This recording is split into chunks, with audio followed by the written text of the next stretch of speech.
This is Thomas K. Brown. It's August 23rd, 2025. I'm here with my daughter, Katie White, and she will ask the questions and I will answer them. I'll answer them. Ready? Yes. Number 1, tell us a little bit about yourself. Are you currently working? And what was your previous occupation? Well, I'm not working. I was raised in Utah, graduated from Oregon State, University of Utah, and Claremont Graduate University, and then worked for JPL, Boeing, and Charles Dark Draper Lab.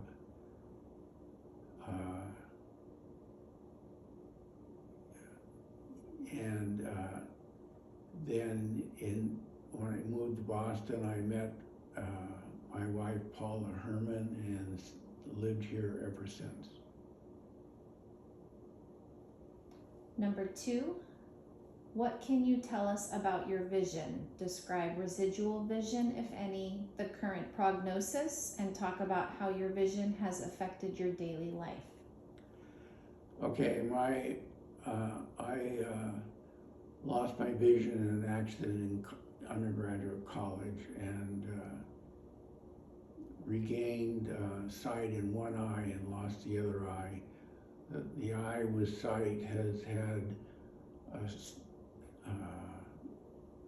mucous membrane transplant, a stem cell transplant, and a cornea transplant.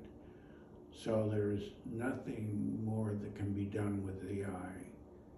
I have vision that goes from reading fingers at 1 foot to reading fingers at 4 feet, and that's it. Number 3, tell us why you are applying for a guide dog and your reason for choosing Guide Dogs of the Desert. I am applying for another guide dog because I really miss JJ and the confidence that she brought to me when we were going to doctor's appointments and other affairs and walking along the streets of Arlington.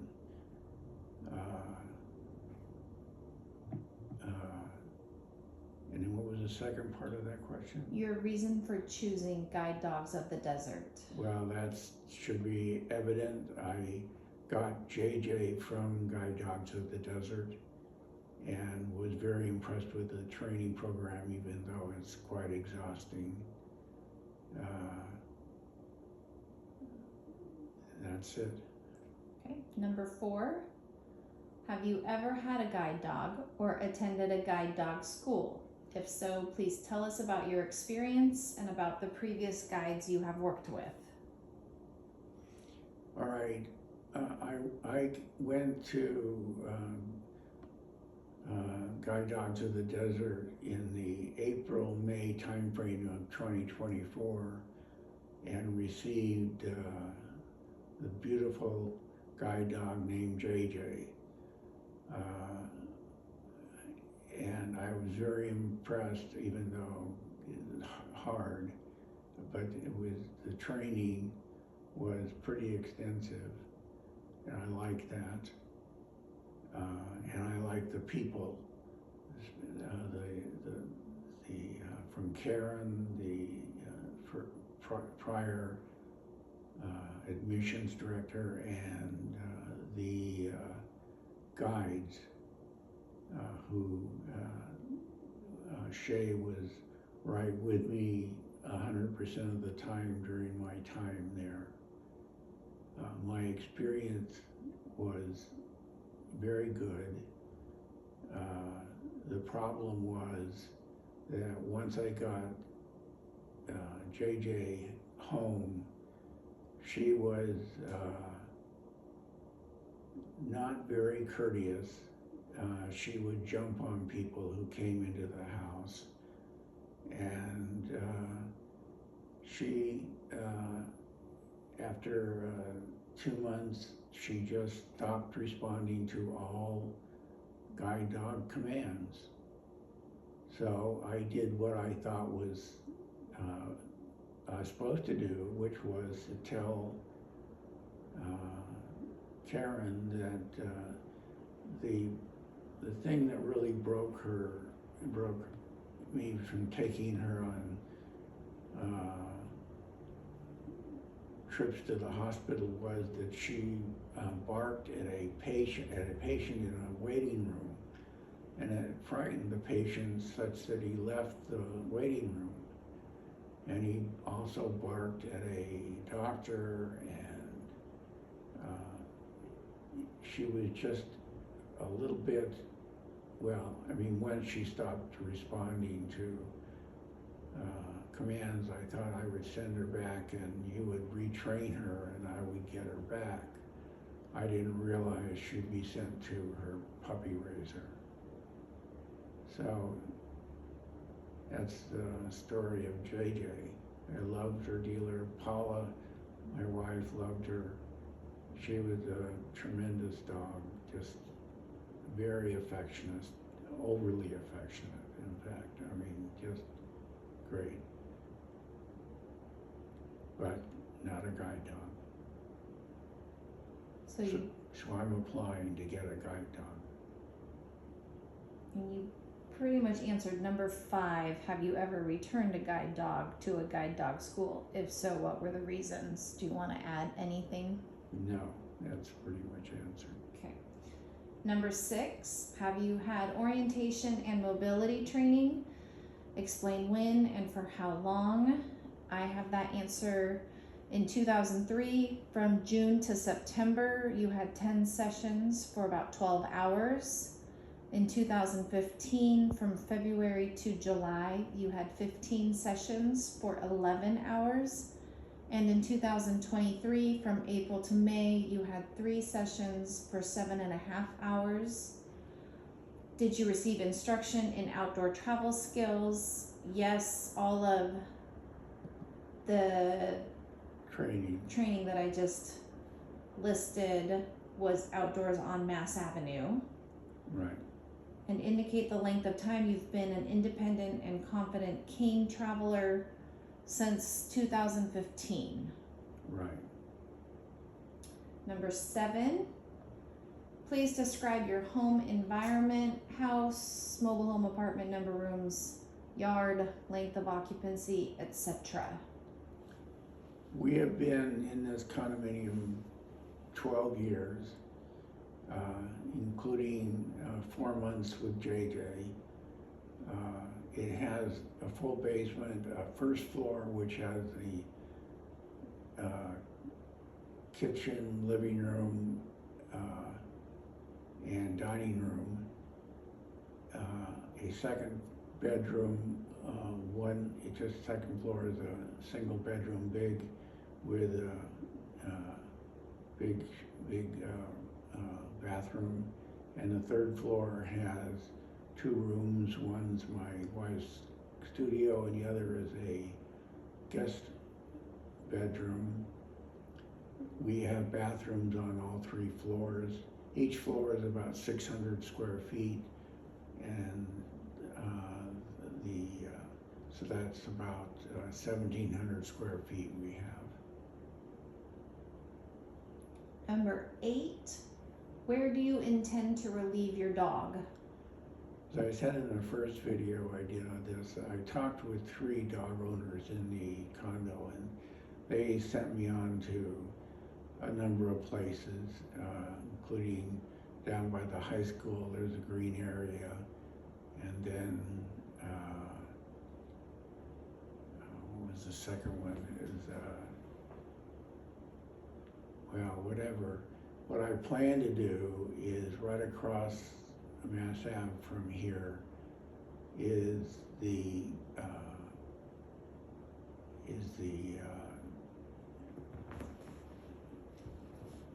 town center, and it has a big lawn that's used by dogs for relieving, and that's where I've decided to take JJ for relieving her, or take the guide dog for relieving herself. We were doing that in the end with JJ, and it was working out. Number 9, are there any other pets in the home? No, there's no other pets in the home. Number 10, who else lives in your home? Do they understand that unlike a pet, your guide dog is a working guide and that you, as the handler, are responsible for the physical care and maintenance of the guide dog's specialized training? Yes, Paula was very clear that it would be my responsibility to do the care and upkeep of and exercise of the dog.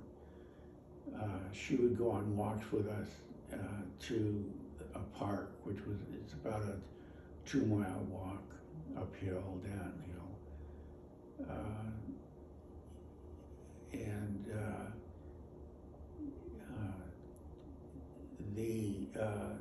There was a little concern about boundaries, in that Paula got to love JJ just as much as I did, and I think JJ loved her just as much as she loved me.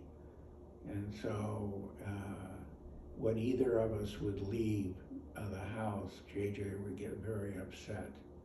She wanted us by her all the time. So I think the rule that I had was Paula could play with the dog, like throw the ball or throw the toy, and that was it. But she couldn't direct the dog, or feed the dog, or leave the dog, or in most cases, and walk the dog. I would always have hold of her leash. I think I'll be more restrictive in that manner with a real guide dog. The guide dog I'm thinking of is Sandy, that was in my group. He seemed to be more disciplined than JJ, and more of a guide dog. I thought my experience would be similar to Shadow, another poodle that stopped responding to, stopped being a guide dog after 4 months. But the dog handler was able to keep her and come back and get another dog. So that didn't work out for me, because she went back to a puppy handler. So I would just be a little bit more cautious with how Paula and other people at the hospital and so forth would treat the guide dog. Number 11, describe the types of areas where your dog will be working: residential, small or large business districts, small, rural, travel, etc. The dog will be in all of those except for rural. She certainly will travel in Ubers and something we call the ride here to go to doctor's appointments, and she'll be in very congested areas down by Mass General Hospital and other doctor appointments. That's when I leave the house, other than to take him or her to be exercised, it will be usually to a doctor's appointment.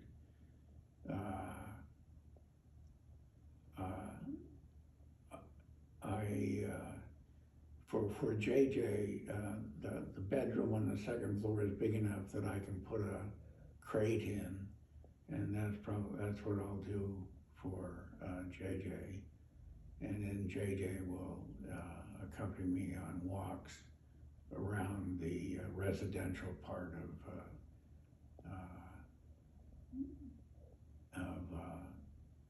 Arlington. I think that's it, right? Mm-hmm.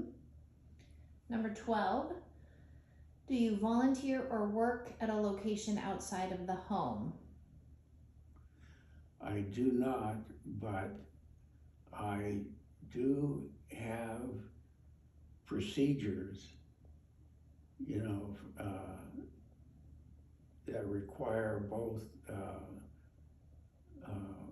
my wife and I to be there so that she can accompany me home.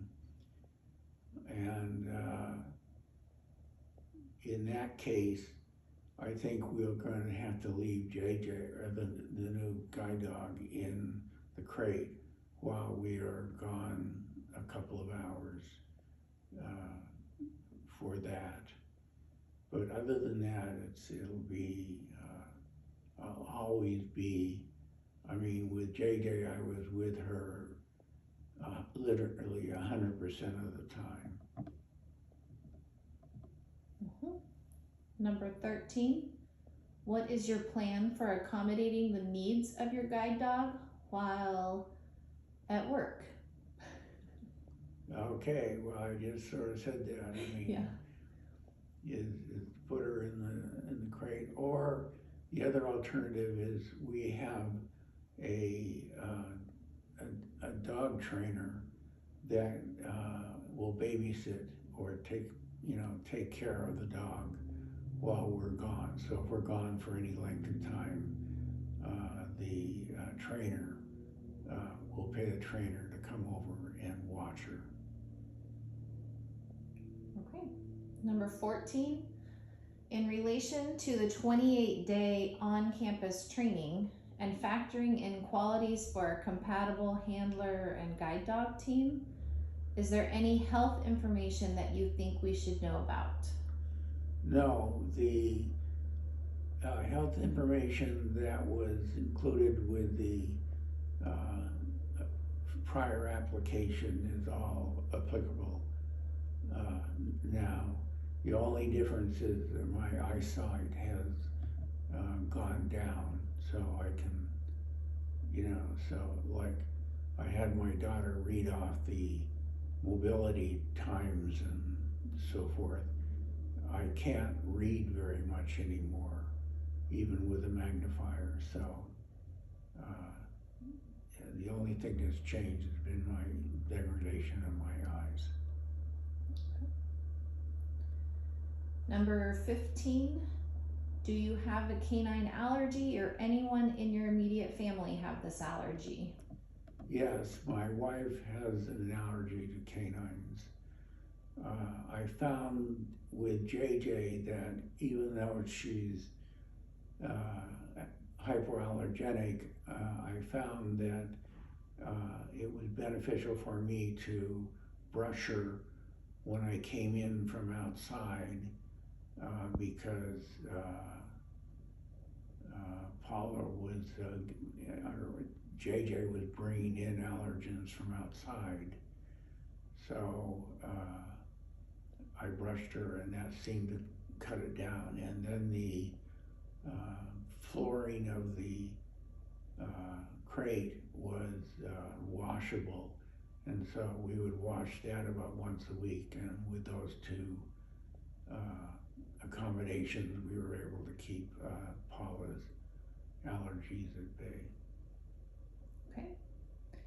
Number 16, other than understanding basic guide work, please describe the 3 most important traits you feel you need in your guide dog when it's working and explain your reasons. Okay, the first one is awareness. This I got from a former guide dog owner here in Arlington. And she said it was very important for the dog to be aware of the status of the handler, because if they tripped or hit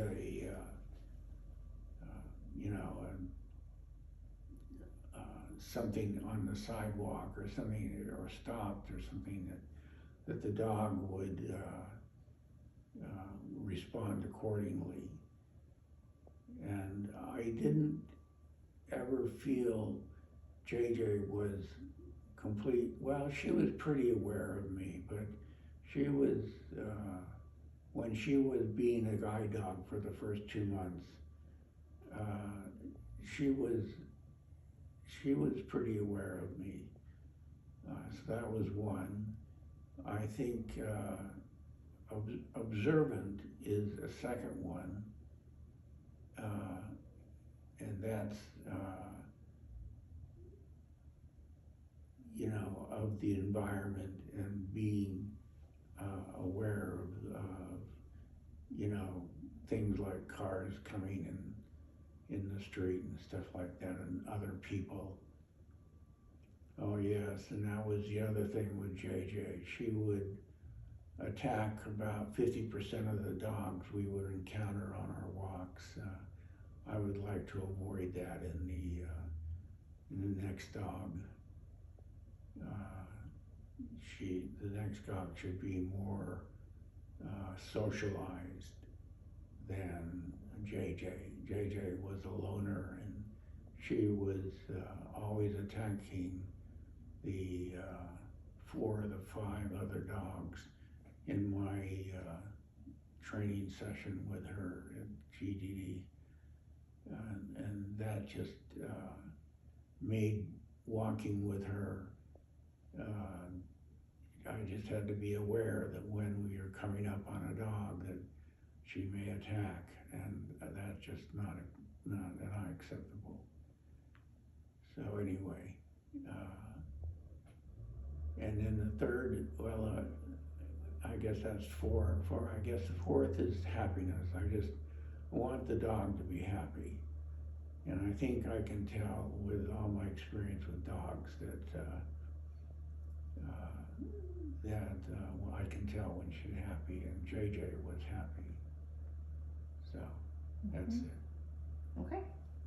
Number 17, when your guide dog is not working, what personality traits would you like to see in your guide dog, and explain why?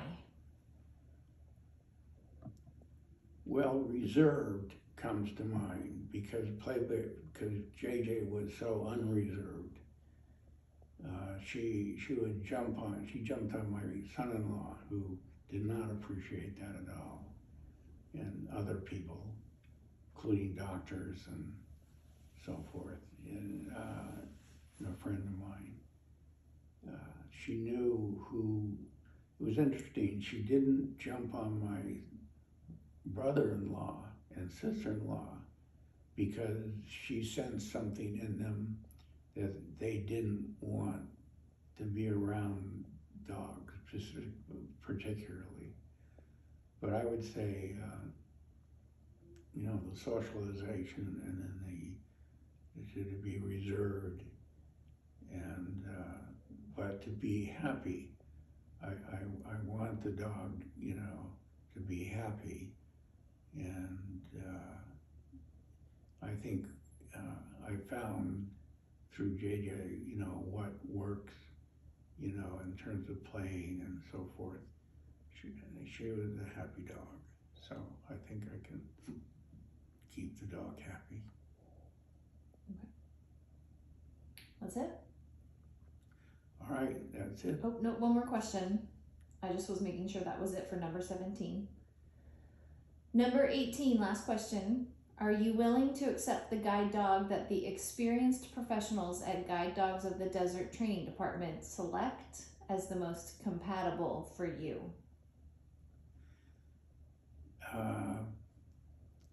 Yes, I am.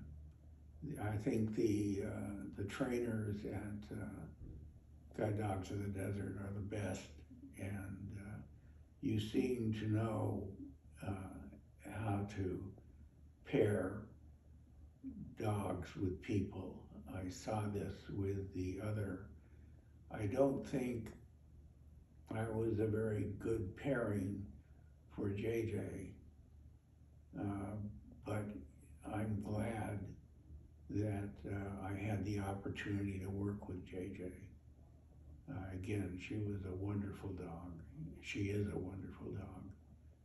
So even though it didn't work out the first time, I am certainly willing to and want to have the second chance to get a more consistent guide dog, I guess you call it. Okay. Yes. Okay, anything else you want to add? No, I look forward to hearing from you and hope this answers the questions. You can always refer to my first tape answering these questions where I go into more detail on, you know, my background and the house and so forth.